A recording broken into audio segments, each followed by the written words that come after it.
முதலாம் ஆண்டு மாணவியருக்கு ஒருங்கிணைப்பு விழா ஸ்ரீ ராமகிருஷ்ணா மகளிர் கல்லூரியில் உற்சாக வரவேற்பு. கோவையில் உள்ள ஸ்ரீ ராமகிருஷ்ணா மகளிர் கலை மற்றும் அறிவியல் கல்லூரியில் முதலாம் ஆண்டு மாணவியருக்கான ஒருங்கிணைப்பு விழா நடைபெற்றது.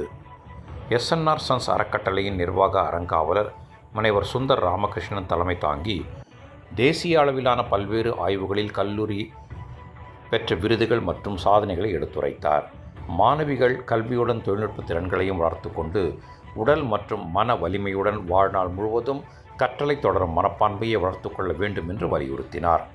சிறப்பு விருந்தினராக கலந்து கொண்ட தன்னம்பிக்கை பேச்சாளர் முனைவர் ஈசா பர்வீன் சுல்தானா, கல்லூரி வாழ்க்கை என்பது எதிர்காலத்தை உருவாக்கும் முக்கியமான காலம் என்றும் கல்வி மூலம் உலகளாவிய அங்கீகாரத்தை பெற முடியும் என்றும் மாணவிகளை ஊக்குவித்தார். மேலும் தங்களது வாழ்க்கையை தாங்களே செதுக்கும் சிற்பிகளாக உருவாக வேண்டும் என்று அறிவுறுத்தினார்.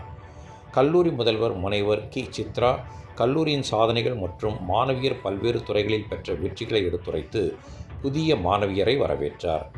விழாவையொட்டி கல்லூரியின் ஹெல்த் அண்ட் வெல்னஸ் கிளப் சார்பில் ஸ்ரீ ராமகிருஷ்ணா மருத்துவமனை மூலம் பங்கேற்பாளர்களுக்கு இலவச மருத்துவ பரிசோதனை முகாமும் நடைபெற்றது.